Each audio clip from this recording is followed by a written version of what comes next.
Good morning and welcome to Shawnee Mission Unitarian Universalist Church. Whoever you are, whomever you love, wherever you are on your life's journey, you are welcome here. If you are new to SMUUCh and would like to know more about our church, please fill out our Get in Touch form using the link in the video description below. Or, if you are interested in learning more about Unitarian Universalism, please join our Just the Basics class on June 13th after the service.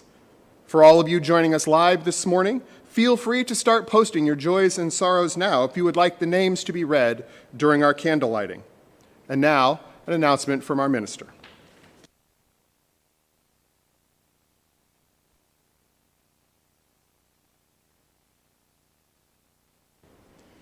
Good morning. I'm Reverend Rose, the minister here at SMUUCh. It is an honor to see you and a joy to be broadcast into your homes.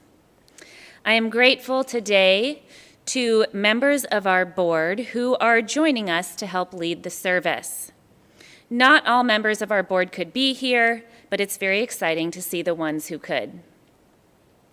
Next week after the service will be our annual meeting where we conduct official church business, elect our new board slate, and put any votes to the congregation. It will be at noon sharp, and we hope to see you there. You'll be able to find the link in your weekly email. Because together we're better. Together we are a courageous church, a courageous globe.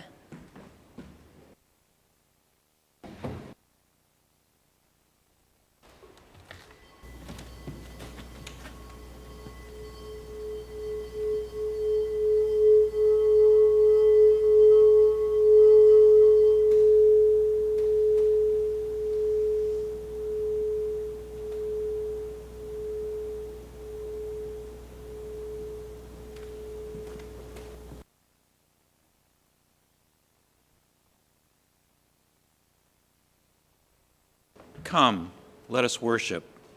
Please join us in the opening hymn, number 131, Love Will Guide Us.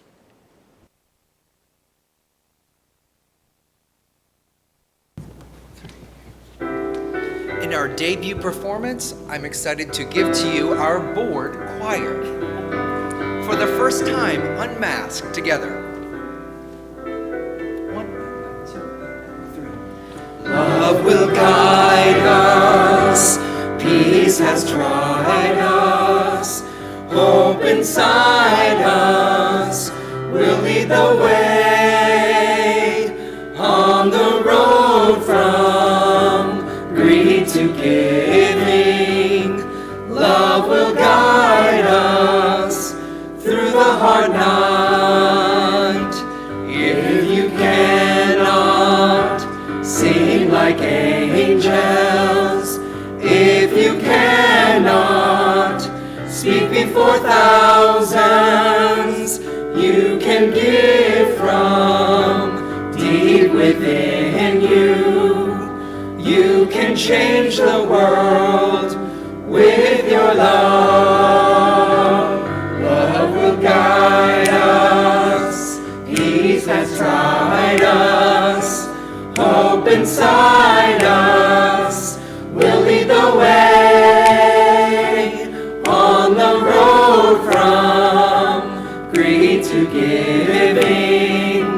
Love will guide us through the hard night.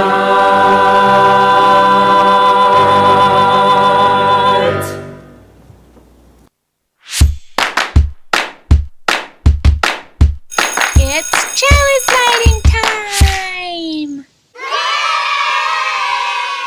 All you need is a candle, a spark, and some sort of special chalice. And some parental supervision.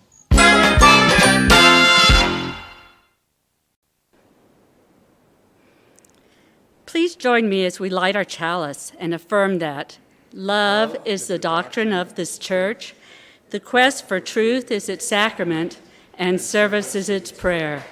To dwell together in peace, to seek knowledge and freedom, to serve humanity in fellowship, to the end that all souls shall grow into harmony with the divine. Thus do we covenant with one another.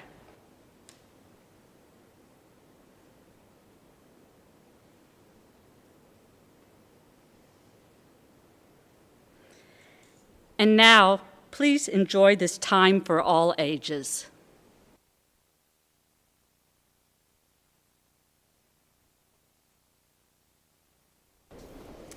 Hi, kiddos. Today I want to share a story with you that is about being a helper. Now, sometimes we do want to help, but sometimes we just want to sit on the couch and watch TV or read or play. But there's someone who has a little something to say about this, and her name is the Little Red Hen. Now, one day, while the Little Red Hen was out in the yard, she found a grain of wheat. She said, "Who will plant this?" "Not I," said the cat. "Not I," said the goose. "Not I," said the rat. "So, then I will," the Little Red Hen said. So she buried the wheat in the ground, and after a while it grew up yellow and ripe.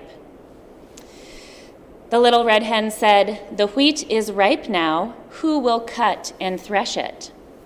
"Not I," said the cat. "Not I," said the goose. "Not I," said the rat. "Then I will," said the Little Red Hen. So she cut it with her bill and she threshed it with her wings. Then she asked, "Who will take this wheat to the mill?" "Not I," said the cat. "Not I," said the goose. "Not I," said the rat. "Then I will," said the Little Red Hen. So she took the wheat to the mill where it was ground, and then she carried all the flour home. The Little Red Hen then asked, "Who will make some bread with this flour?" And guess what the cat said? "Not I." "Not I," said the goose. "Not I," said the rat. "Then I will," said the Little Red Hen. And so she made and she baked the bread. Then the Little Red Hen said, "Who will help me eat this bread?" And guess what the cat, goose, and rat said? They said, "Ooh, we will, we will." But the Little Red Hen said, "I'm quite sure you would if you could get it." Then she called all her little chicks, and they ate up all the bread, and there was none left at all for the cat, the goose, or the rat. So, I tell you this story because today at church, we are talking about how sometimes it can be really fun to work. Imagine how much fun cat, goose, and rat could have had learning to make delicious bread, and how sweet and how much sweeter it would be to eat it after they made it. So this week, why don't you think of something nice you could do to help around your house? Or something nice you could do for a neighbor, or if somebody does something nice for you, be sure to say thank you. And when you do it with a smile on your face. Okay, we'll see you next week.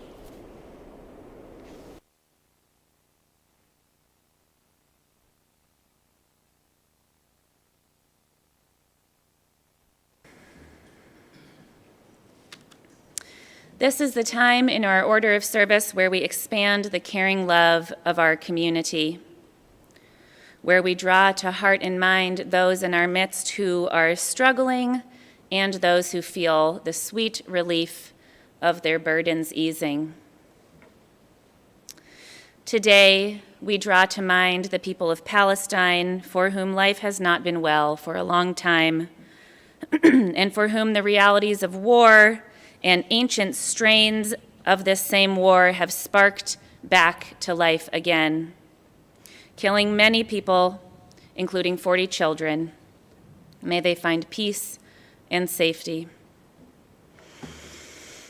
We acknowledge that this level of violence and disregard for human life and coexistence occurs on a regular basis throughout our world, and thus we draw to mind all for whom militarization and the fear of war plague their everyday, and the civilians who die as their own countries wage it. We think of the Jews for whom there rings a deep, uncomfortable dissonance between their religion, their history, and actions of the states. We recommit ourselves to resisting militarization, Islamophobia, anti-Semitism, and we make these commitments as a religious, not political stance. We will work towards a world of peace, understanding, and freedom from war. And we hope, beyond hope, for a network of accountability amongst the global and arsenal power states to be imbued with a brave humanitarian leadership. In the face of massive displays of power, we remember that we too have power in our own lives to plant, to love, to exist peacefully, to mourn, to lament, to live well and beautifully, and act graciously towards ourselves and others through personal accountability. And we double down in our own unwillingness to be swayed from our beliefs in the inherent worth and dignity of every person and the goal of world community. As always, we rejoice over the exquisite beauty in this world, as small or life-changing as each piece of beauty might be. And now please comment in the comment section of the live chat your joy or sorrow. Remember, this moment of sharing happens online and remains public for all viewers joining us today. To bring us further together in the beloved community, our board members will read aloud some of the joys and sorrows that we collected, and then Spring will read the posted joys and sorrows while I light the candles.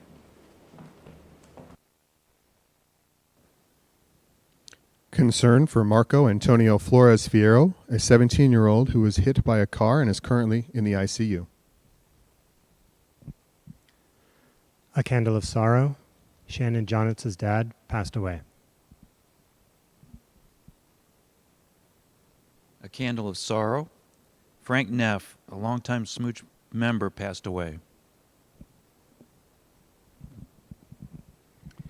A candle of concern. Anthony Edwards, the music director of All Souls, survived a quadruple bypass recently. He is recovering well and is much loved by his congregation. A candle of joy and celebration for all the graduates this year. Congratulations.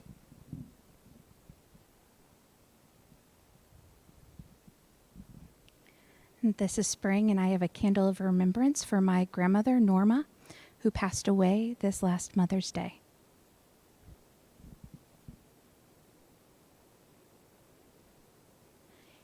And we light the remaining candles for all the joys and sorrows posted in the chat, and for those that remain unspoken in the silent sanctuaries of our hearts.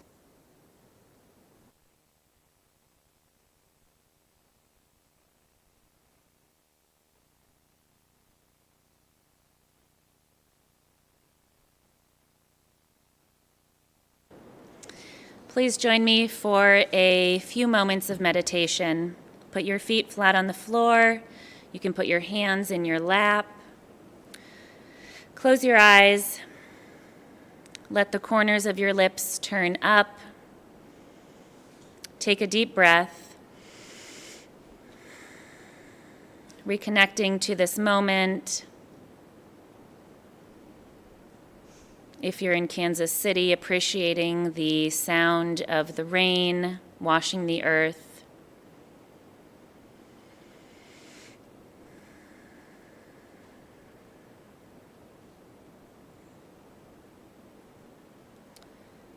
Take a moment to identify someone in your own life who you know is struggling.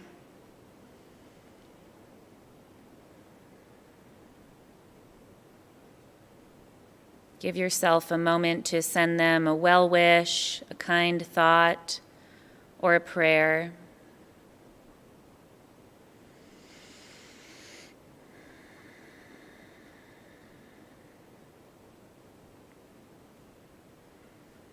Our meditation today comes from Thich Nhat Hanh, who says, "The important thing is that the energy is there inside of you, and that the heart of love is there and is being sent out into the world." When love and compassion are present in us, we can be relaxed in our bodies and minds. Let us return to ourselves and become wholly ourselves. Just take one more minute to let your worries, anxieties, regrets drain away.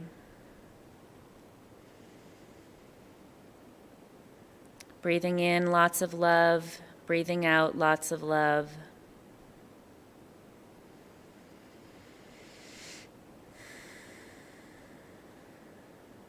Blessed be, and amen. Enjoy our meditative hymn, remaining with your eyes closed if you'd like. Number 1037, we begin again in love.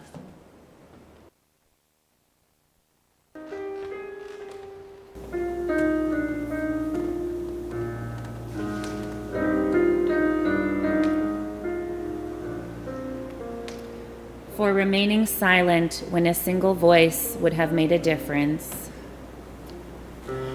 We forgive ourselves and each other. We begin again in love. For each time that our fears have made us rigid and inaccessible. We forgive ourselves and each other. We begin again in love. For each time we have struck out in anger without just cause. We forgive ourselves and each other. We begin again in love. For each time that our greed has blinded us to the needs of others. We forgive ourselves and each other. We begin again in love. For the selfishness that sets us apart and alone.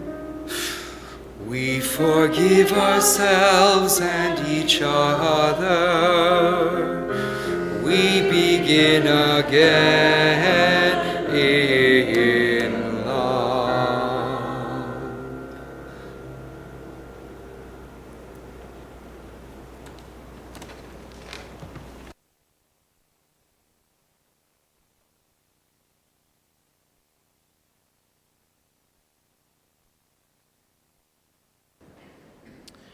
On Work by Khalil Gibran.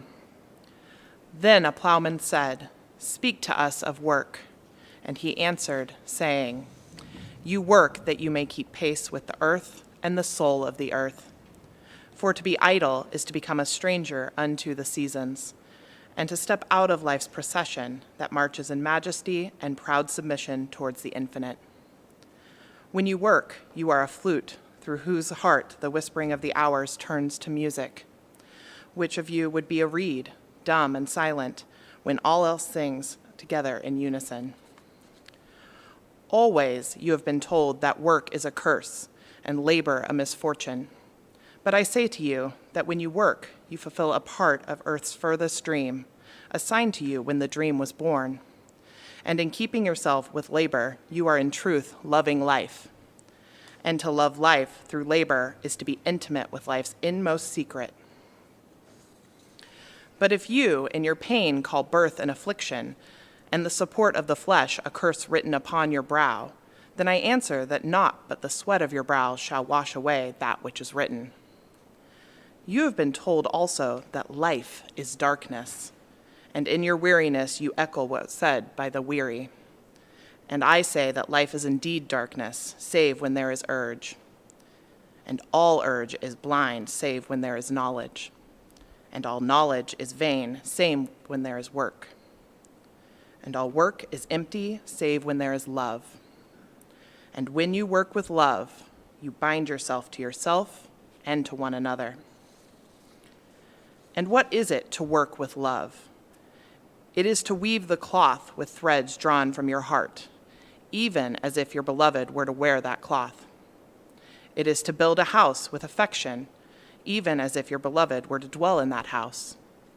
It is to sow seeds with tenderness and reap the harvest with joy, even as if your beloved were to eat the fruit.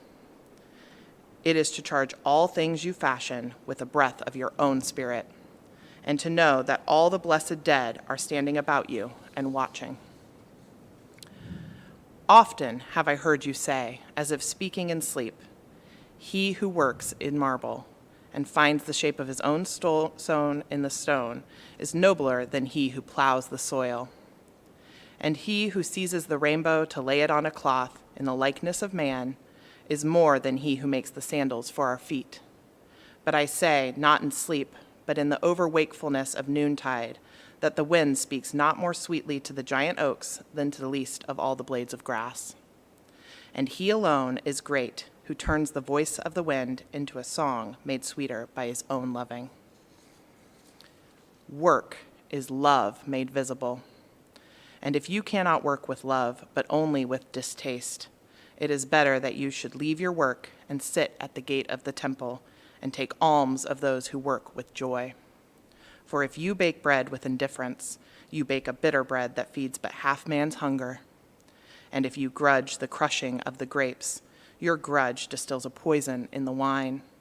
And if you sing, though as angels, and love not the singing, you muffle man's ears to the voices of the day and the voices of the night.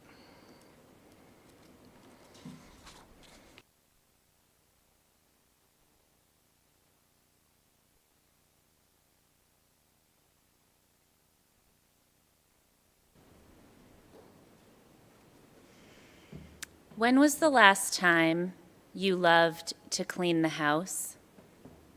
When was the last time your chores, your to-do list, the difficult juggling of your calendar and your family was a joy to you?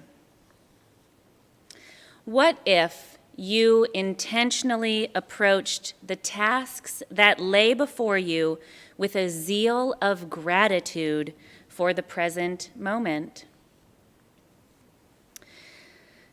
Thich Nhat Hanh, the Buddhist teacher, infamously encouraged his students to use washing the dishes as a moment of spiritual practice. He challenged them to realize that washing dishes could be a pleasant and deep encounter with life, remembering that it's not lost time, it's not a chore.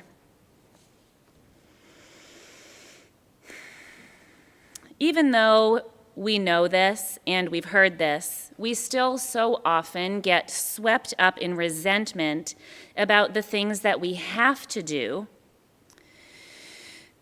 and we lose that sense of liberation that we could feel were we to put away the tension, the frustration, and the expectations of difficulty and annoyance, and instead strive to do our work with love.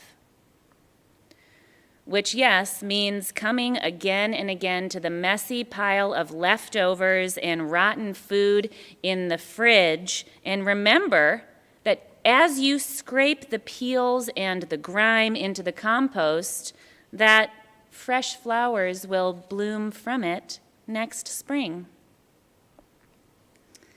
For when you are engaging in tasks in any capacity, there is always an opportunity to do so with awareness. We can always keep bright within us the knowledge that the fruits of our labor will bring beauty and comfort into the world, that we do not work for nothing. We work because even the smallest amount of effort, when joyous, makes the work more meaningful to you and to the world. Of course, I say this now after the entire global workforce has just gone through one of the most frustrating, confusing, dangerous, and difficult years probably in any of our lives. Khalil Gibran says that to be idle is to become a stranger to the seasons, but we are no stranger to this season of crisis in the workplace. Thus, as we all struggle to make yet another transition in our work, possibly to returning to in-person or encountering unmasked populations, this is a special moment to pay extra attention and be extra present to our own processes around our work, the stages that we go through with our work, and inhabit all these moments that are strung together as the end goal, not as a means to the end. You may be saying, this does not apply to me because my work is dehumanizing. You may be saying, this does not apply to me because I'm not paid for my work. But Gibran says that the wind speaks not more sweetly to the giant oaks than to the least of all the blades of grass, and that spiritually, each and every single one of us will benefit from challenging ourselves to remain present and appreciative, especially in moments of haste and resentment. For when we work with love, we not only become like a flute for the divine, the whispering of hours turning to music, but also the fruits of our labor are tenfold. Let me tell you a story about a very small amount of work that made a very big difference. A story about when one person's work was love made visible. There once was a mother and a son whose bond to each other was very tight, in no small part because the son had very pronounced autism and he was not verbal. The mom was utterly devoted to her son, who had a beautiful face and big, kind, laughing eyes. But like so many parents of special needs kids, the mother struggled to find spaces where they could go as a family, where she might be able to rest. Because no matter where they went, the mother was always aware of her son, aware even of the furniture in other people's houses, because sometimes when they left, there would be little bite marks on the chairs.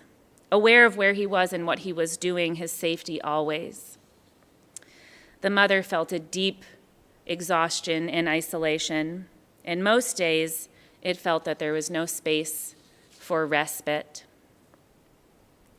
But the parents did not give up in pursuit of hospitable space, And so one day they decided to try their local family-owned Chinese restaurant.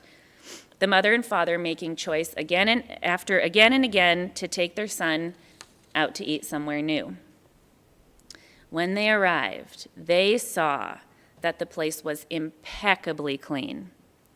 There were beautiful, well-worn, dark blue but spotless rugs and gleaming tables with vinyl booths. The woman who greeted them was older, and she immediately delighted over the child, saying how cute he was and how sweet. It turned out that this older woman owned the restaurant and ran it with her family. The mother noted how proud the owner was of this restaurant and her tidy space, and so it was with a lump in the back of her throat that she ordered her son's favorite dish, fried rice. Soon enough, because the child was a messy eater, the rice was everywhere, on the table, in the water glasses, stuffed down in the vinyl booth, strewn all over the floor. In a few moments, the owner came over to the table, checking on the diners. As she approached, the mother braced herself and immediately began to apologize, saying they would just pack up and leave, and could they get a box, and they would clean it up themselves. But the older woman just held up her hand and said, no. Just let him finish eating. Let him eat however he eats. And you just relax and enjoy your dinner.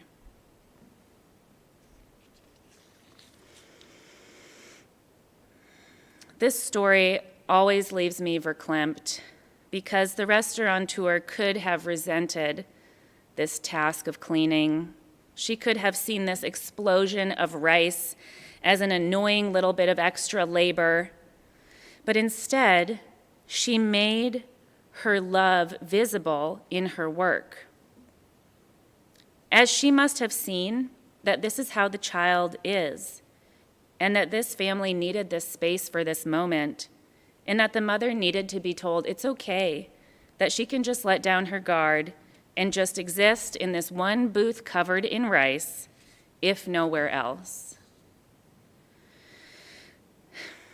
And what allowed this older woman to be so loving?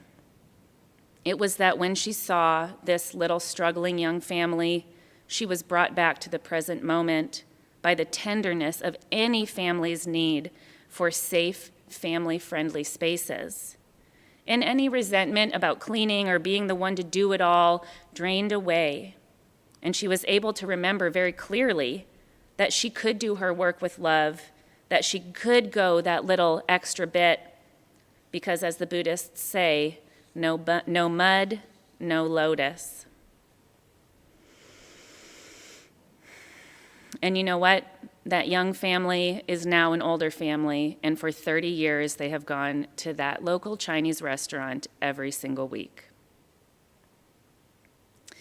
Sometimes we can be so involved with how tedious a task is that we completely neglect the magnitude of the good that can come simply from doing it with love. So what if you did approach even the most tedious and frustrating tasks in your life with love? What does your love in your work even look or feel like? If you were to foster an appreciation for the beautiful parts of each moment, what could you see that usually you miss? Another question is, are there moments in your daily tasks where you may be coming to it filled with such exhaustion and such guilt and resentment that you just forge ahead instead of asking for help from the many people who love you? Because here's the thing, we have so much more power over our mental health than we think we do. We have so much say in how we inhabit our lives and our bodies. People say, what is the sense of my small effort?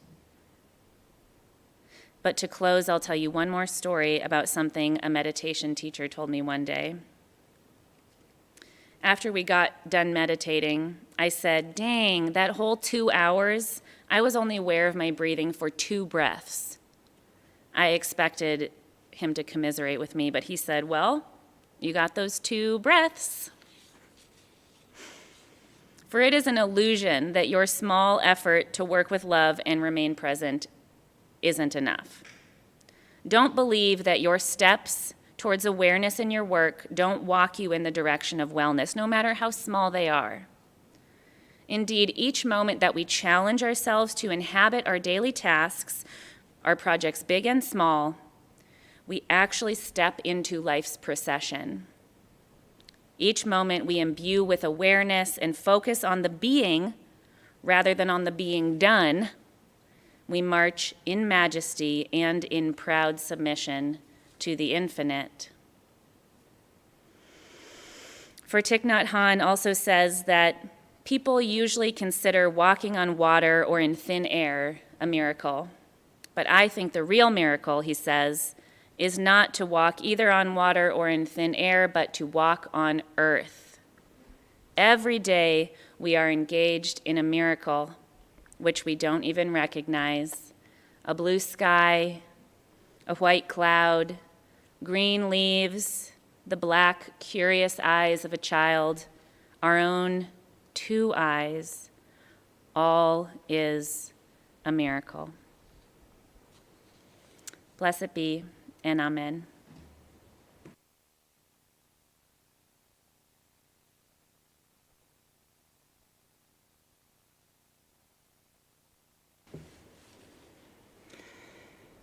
The work of the church depends on us. In the context of global and national strife, SMUUCh creates and fosters space for connection and healing. We invite you to give generously to support the ongoing work of the church. The offering will now be given and received in grateful appreciation of our shared values.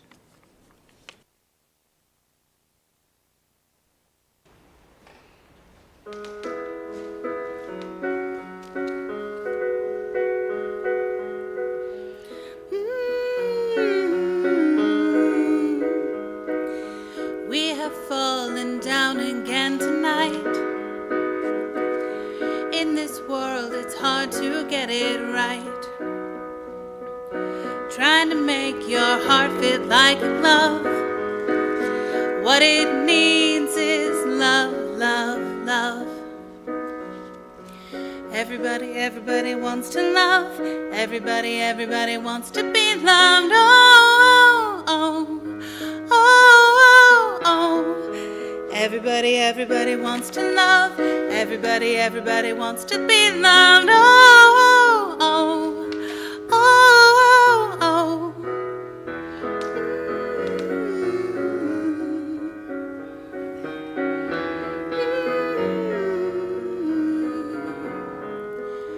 Happy is the heart that still feels pain. Darkness drains, and light will come again. Swing open up your chest and let it in. That's where the love, love, love begins. Everybody wants to love. Everybody wants to be loved. Oh, oh, oh, oh, oh. Everybody wants to love. Everybody wants to be loved. Oh, oh, oh, oh, oh. Everybody knows the love. Everybody holds the love. Everybody falls for love. Everybody feels the love. Everybody steals the love. Everybody heals with love.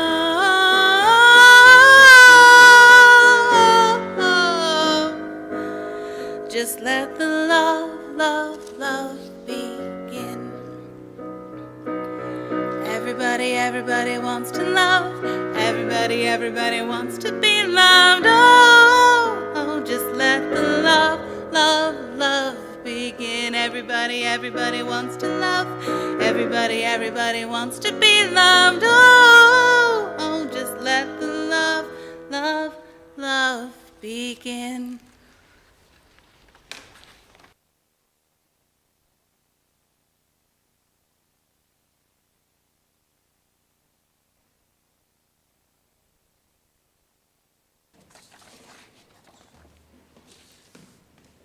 We extinguish this flame, but not the light of truth, the warmth of community, or the fire of commitment. These we carry in our hearts until we are together again. Please join us in the closing hymn, One More Step.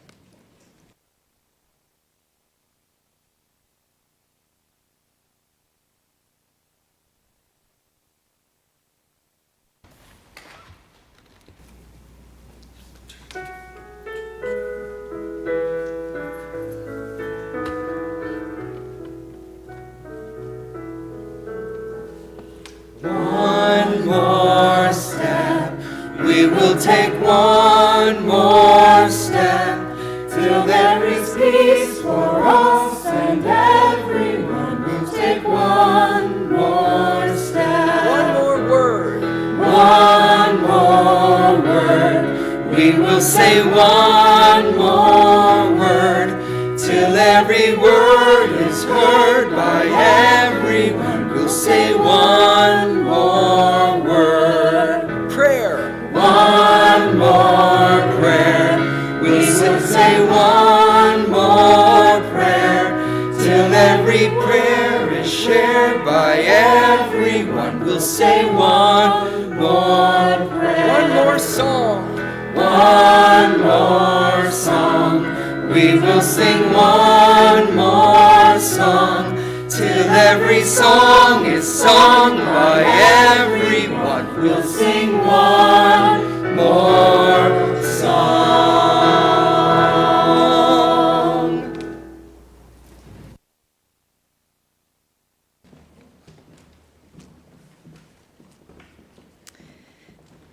This week, I invite you to practice awareness in your work and love in your work.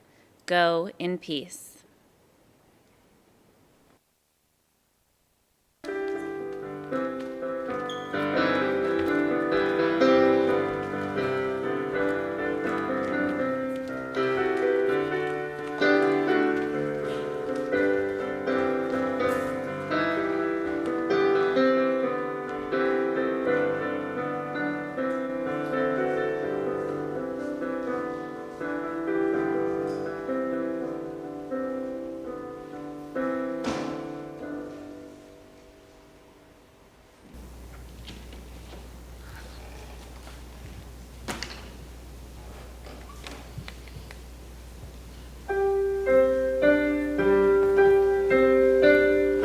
Go now in peace, go now in peace. May the spirit of love surround you everywhere, everywhere you may go. Go now.